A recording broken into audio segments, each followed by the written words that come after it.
শুভেচ্ছা আমন্ত্রণ খেলাধুলার ইন্ডিপেন্ডেন্ট টেলিভিশনের নিয়মিত আয়োজন যত খেলায়, সাথে আছি সাইদ সাদি। অতীত থেকে শিক্ষা নিয়ে এশিয়া কাপের আগে সিলেট অথবা চট্টগ্রামের উইকেটে সিরিজ আয়োজন করতে চায় বিসিবি। কঠিন গ্রুপ হলেও টি-20 অ্যাপ্রোচ নিয়ে খেলতে পারলে দারুণ কিছু করবে টাইগাররা, বিশ্বাস বিসিবি পরিচালক ও সাবেক অধিনায়ক আকরাম খানের।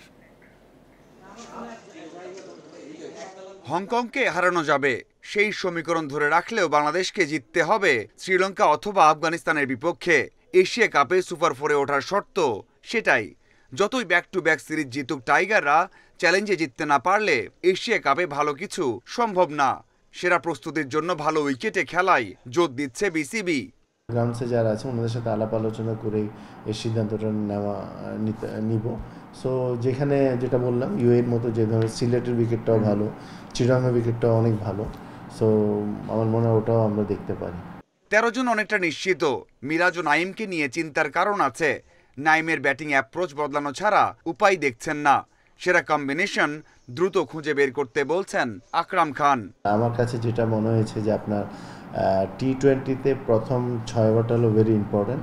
সেখানে আপনার টেকনিক বা তার চেয়ে ইম্পর্টেন্ট হলো যে আপনার অ্যাপ্রোচটা।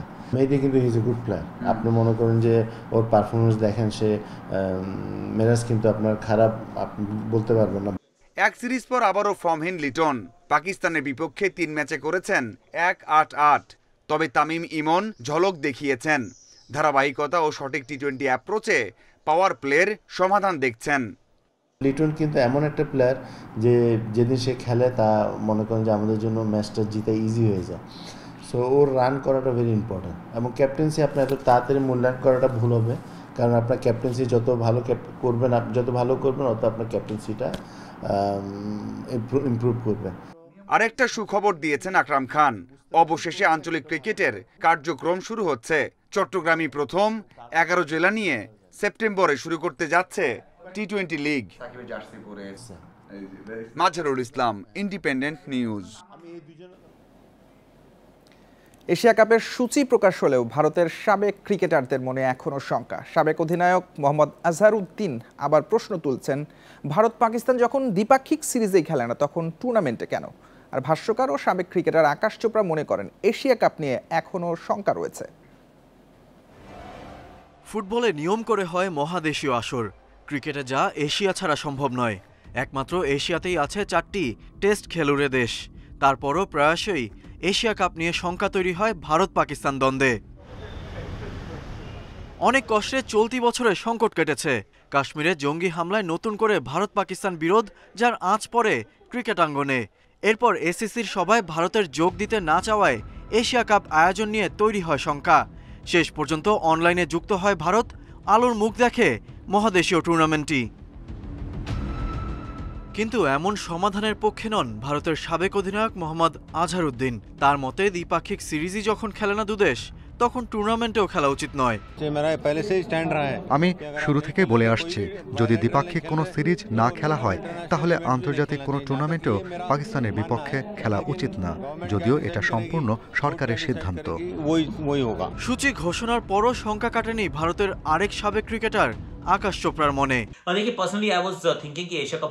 ভেবেছিলাম এবার এশিয়া কাপ হবে না। এই টুর্নামেন্ট নিয়ে ভারতের এমনিও খুব একটা মাথা ব্যথা থাকে না, তাই সূচি প্রকাশ হলেও সব দুশ্চিন্তা শেষ হলো কিনা বলা মুশকিল। এরই মধ্যে প্রকাশ হয়েছে এশিয়া কাপের সূচি। শুরু 9 সেপ্টেম্বর, ফাইনাল 28 তারিখ।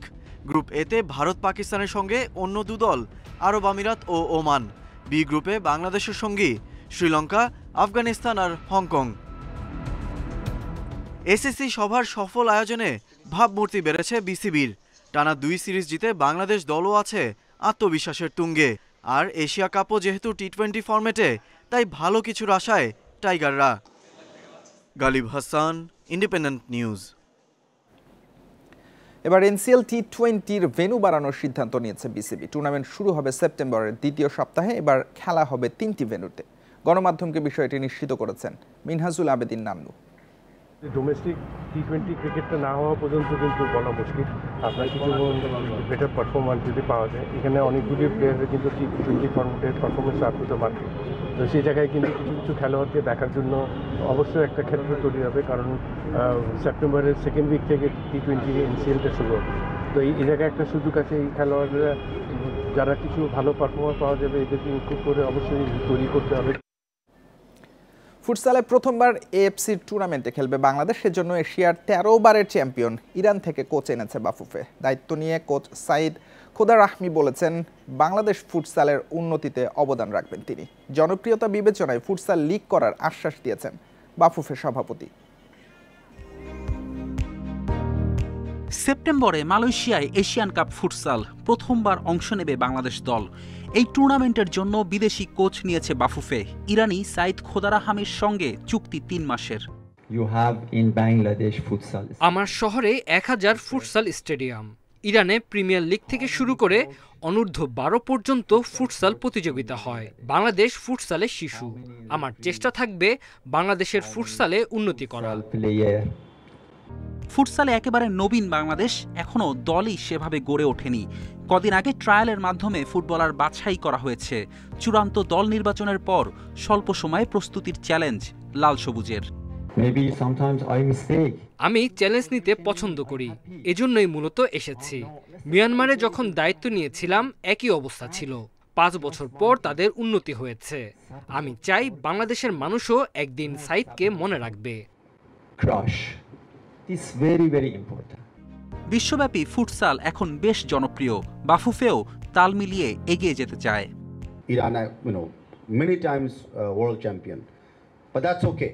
মানে বাংলাদেশ বিশ্বাস করে, বাংলাদেশের প্লেয়াররা বিশ্বাস করে যে যত বড় দলই হোক আমরা ভালো খেলবো, আমরা ফাইটিং ম্যাচ দিব, আমরা বাংলাদেশের পতাকা নিয়ে যখন নামি আমরা কোনোভাবে পিছপা হব না। এশিয়ান কাপ বাছাইয়ের চূড়ান্ত স্কোয়াড হবে 14 জনের। 19 আগস্টের মধ্যে 24 ফুটবলারকে নিবন্ধন করতে হবে এএফসিতে। সেই 24 জন নির্ধারণ হবে আরেক দফা ট্রায়ালের মাধ্যমে। ফেরদৌস ইসলাম, ইন্ডিপেন্ডেন্ট নিউজ। এই ছিল আজকের যত খেলায় ইন্ডিপেন্ডেন্ট টেলিভিশনের সব খবর। বিস্তারিত জানতে চোখ রাখুন ফেসবুক, ইউটিউব এবং এক্সে। আমন্ত্রণ পরের আয়োজনে।